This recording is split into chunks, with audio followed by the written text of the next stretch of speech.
a Montreal courtroom set the stage for one of Canada's most sensational trials. Luka Magnotta has already pleaded not guilty to killing exchange student Jun Lin. Now his lawyer is expected to ask for his client to have a psychiatric eval. If the request is granted, Magnotta will be sent to a psychiatric facility for up to 30 days. Canadians know Magnotta's story all too well. He is accused of murdering, dismembering, and mailing the body parts of Jun Lin across the country. Magnotta was apprehended while reading about himself in a Berlin internet cafe earlier this month. Dr. Casey Jordan joins us via Skype from New Milford, Connecticut. She's a criminologist and behavioral analyst. Dr. Jordan, thank you for being with us again. Great to be here, Karen.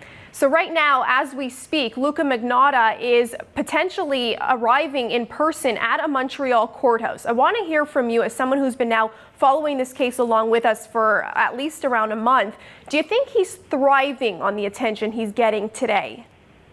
Oh, I think he is, and I think that, the whole idea that he would plead not guilty wasn't surprising to anyone, but the idea that he would immediately lead with a request for a psychiatric evaluation really seemed to indicate that this is part of a well-thought-out plot, almost like he's living through his own movie reel or his own novel, again, to keep attention on him, because now we're all waiting with bated breath. Will he get a psych eval, and what will it reveal?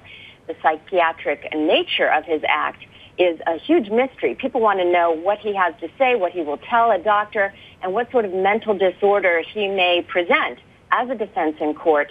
Of course, if the allegations are true, nobody wants to see him so-called get off.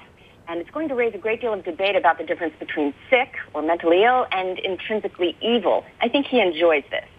How difficult do you think it's going to be, Dr. Jordan, for the prosecutors? We know that these are prosecutors with a great experience covering high-profile cases, as does his defense lawyer. But given that now they're taking possibly this other route, this psychiatric route, how difficult will it be for the prosecution to make a case to convict him? Well, you've got some excellent, experienced prosecutors on this case, and it will come down to a certain extent to forensics. I mean, after all, the best piece of forensic evidence is the video itself. He is seen on the video. Granted, you see his hands, you see his legs, you see his profile, his hair. You're not even talking about DNA evidence. You're really talking about whether or not the video is an accurate depiction of what he did. Notice, and I don't encourage anyone to see the video, but I, of course, did take the time to see it. And, of course, I noticed it was edited to exclude the actual homicide. You see the victim alive, and then you see him being dismembered. But to me, this was very intentional on behalf of the perpetrator, and let's assume it's Magnotta for a moment. And to me, that was kind of a built-in get-out-of-jail-free defense that he's going to wager. You don't have any proof that I actually killed the man. Perhaps you've got me on dismemberment, but how do you know he didn't die of natural causes?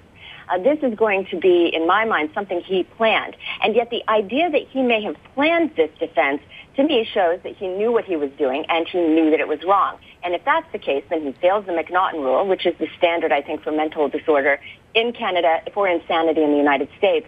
And I see on a number of levels he's going to fail the Magnotta rule, including the idea that he fled to the country. It means he knows that what he did was wrong.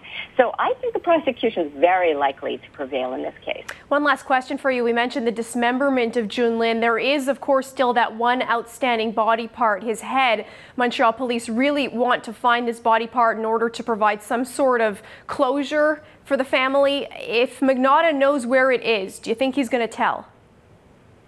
Well, the interesting thing is in the United States, of course, we have the death penalty. So we, of course, see perpetrators bargaining for their lives, trying to exchange information such as where the remaining body part is in exchange for life in prison instead of death. But since that's not a possibility in Canada, the question is, what does the prosecution have to offer him in exchange for that information?